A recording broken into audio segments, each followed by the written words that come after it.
Hello, Lars here. Welcome, and thanks for clicking on my first video. I'm an avid enjoyer of all sorts of loot compilations, drop highlights regarding Diablo.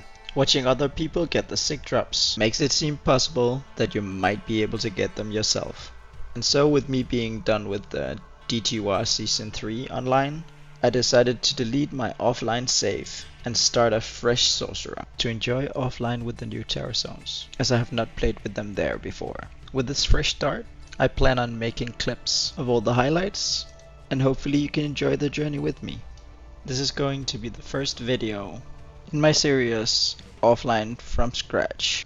First part is gonna be from scratch to hell, starting off with some countess runs to be able to make stealth. Decided to put 2 tier runes into a 2-socketed helm. It really helps with early melon problems.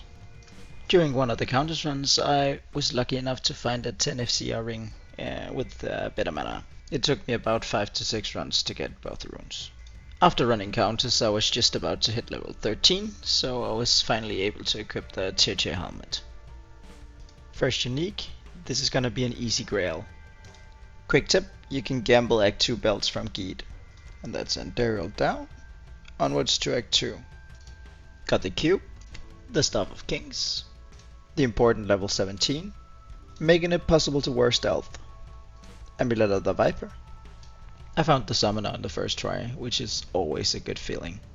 Forgot to clip killing Dural, so on to Act 3. I finally found my second FCR ring, and it was really nice with the 22 cold resistance. Collected the stupid organs and destroyed the orb. Mephisto down, and time for Act 4. After a long fought battle with Israel, he rewarded me with my first rare amulet. Luckily enough, it rolled faster cast rate and 11 to life. Dropped an Ord rune on the way to Hellforge. Providence? Looks like it was. Lord Disease dropped a set Kite Shield, which of course is Mila Briga, with 22 magic find. With Diablo going down, it's time for the last act, even though Kane was doing his best to prevent me from entering the portal. With the Barbarian saved, I went to get my runes from Qualkek, and created the rune word Ancient Pledge for later use. Remembered to save Anya this time. It's always a nice bonus resistance. I always go check for a ward, but I never do Neelathag on normal or nightmare. And with the last Ancient going down, that should be level 25. And with Bale finally going down, that's normal mode completed. With normal completed, it's time to run cows for a crystal sword. On the first run I found a pair of magic boots, which ended up rolling a 25 to magic find. I dropped a rare ring, and for some reason I decided to identify it in Act 5. It rolled faster cast rate and some other nice stats. If you look in the top left corner, you can see a crystal sword lying on the ground, and I definitely almost missed this one.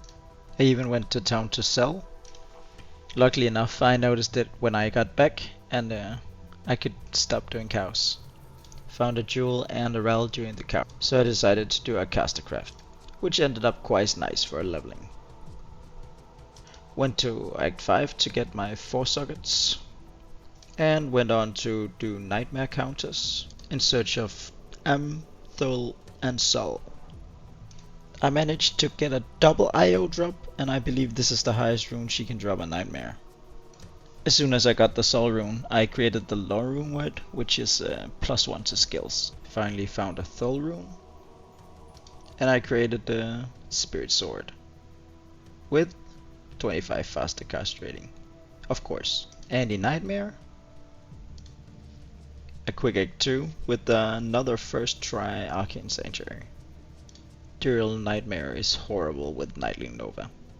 Found this really nice Cold Rest charm in Act 3. I finally decided to respec to Blizzard. I should definitely have done that a bit earlier. Of course, with me being Blizzard, I had to kill Mephisto with the moat trick. Time for the Nightmare Hellforge. Hoping of course to get a Pull or an rune.